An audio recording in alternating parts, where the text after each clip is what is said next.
Hey guys, so I brought the induction hub over and we're gonna do some very unhealthy ramen noodle dinner. The majority of that came from my Patreon member Pierre, so big thanks to him, shout out to him. Over here I've been working away in the bathroom area, removing all the wire off of this inside wall here. And I'm going to go out and set the ladder up and try to pull the wires out one by one, hopefully, out of the hole and outside. Then I'll bring them back in and they will be put into my wiring container for solar, and we're good to go. So I'll be going outside working on that, and then I'll be back in to give you guys an update on it when it gets all done. Hey guys, alright, current time, date, temperatures. Not too shabby in here, I like it. Let's go see what the solar's doing. It's getting to be close to dinner time here. Well, lots of power coming in. I'll show you what I did in the bathroom area. And I got all the wire put away in that third tote, and it's full. So I don't need any more wire collecting whatsoever. So here we go. The mess of wires gone. Pretty much everything gone out of there. I just got to clean the shelf off and my tools and such. I still have to wire in the 12-volt fan for the composting toilet over here sometime, but while the power is available, I'm gonna get cooking dinner, and stay tuned for that video because I have to set up the induction hub, get some water out, get my strainer out, a bunch of other stuff. So hang in there guys, I'll get things set up and see if I can run the induction hub while the air conditioner is running and everything else. Sweet. Hey guys, Rob from the Off-Grid Tiny House. Cooking with Rob edition at the Tiny House. So today we're going to prepare some top ramen or ramen noodles for dinner. Poor boy soup dinner, noodle dinner. I'm going to show you my particular way of cooking ramen. I don't eat it very often, but we're going to go ahead and show you how I make it. Now, I had a spicy chicken, which is my preferred flavor that I normally buy, but Pierre gave me a couple of these guys. So what I'm going to do is incorporate them, but I will not use their packets, the flavor packets that come with it, and I'll show you why in a second. So I'm going to go ahead and try this brand. I've never had this brand, but it's probably similar, I'm sure. I've already washed my hands, by the way, so no biggie there. So that goes in. This one has 2 packets. Soup base and seasoning oil. Really? I've never, I'm not even going to use those. Yeah. So I'll open up the spicy now, guys, and I'll show you how this goes. So I'm trying to find the packet of the spice, which will be in this one, in the little Mylar packet. There it is. So what I'll do is I'll just crack that open. And what I like to do is I sprinkle the flavoring on top of the noodles before you even add the water, guys. Okay? Now I have 3 packs of noodles here, so I'm going to conserve this and throw in the next batch. And then rinse and repeat.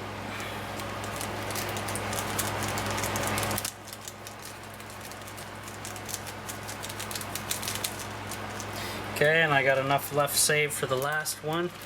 So I normally eat 2 packs, but I haven't eaten very much today.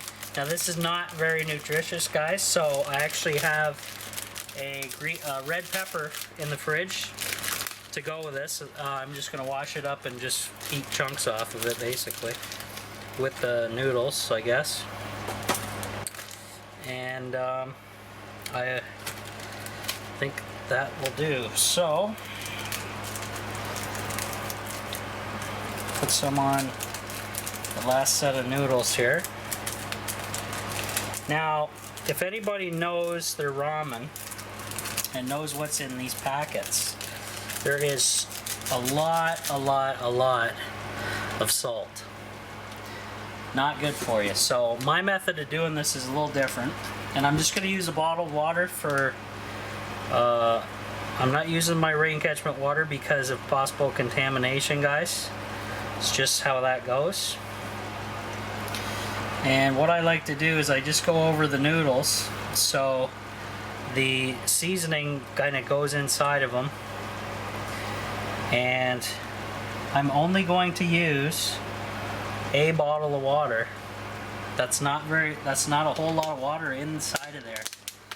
And I'm going to show you how to do that next on the induction hub, how it actually works out. So we'll see you over there. Okay guys, so I have the Mr. Noodles or ramen in here in the pot. Have the induction cooker hooked up to the inverter. We're going to turn this on quickly, and I'm going to drop this down to about 400 watts. Now, instead of watching the food, I'm going to zip right over. Because it pulses, it gets all the way up to 8 amps at 120 volts with the air conditioner and the induction hub running and everything else. 25 amps coming in. I still got that little fan blowing on that wire while I wait for my stuff to come in. Now my fridge is been shut off because it won't reactivate until that hits 13 volts. So the fridge is frozen solid. The 2-liter bottles are frozen. So not a big deal. But that's what we're dealing with. Now how this works is I do everything in one pot, and since the bottom one is basically soaked, I kind of flip these over with my hand, and we'll get each one kind of saturated and going in the seasoning, and we'll go from there. So it's on 400. We'll let that sucker warm up. I hear my inverter fan down below actually turning on when the induction hub turns on. That's pretty wild.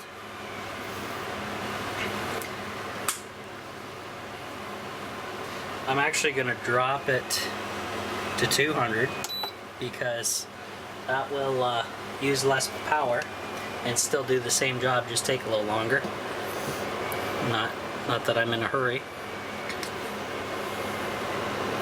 Okay, so that one's saturated. Now we go ahead and do the middle guy, and we drop him,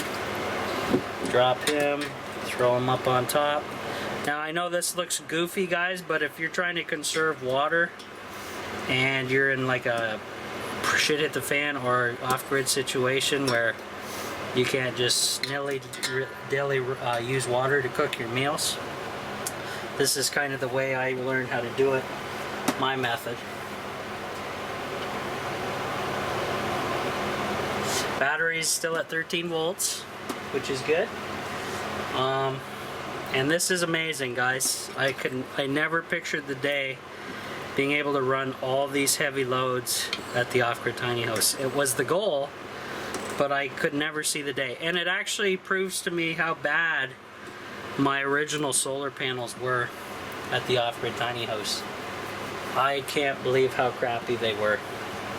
So, something to think about, guys, when you're going off the grid and want to pick up some panels. I'm extremely happy with the LG panels that I have. Highly recommend those guys. Now, because it's on 200 watts, it's going to take a little while for the water to heat up, which is fine. Not a big deal. But that's what we're dealing with.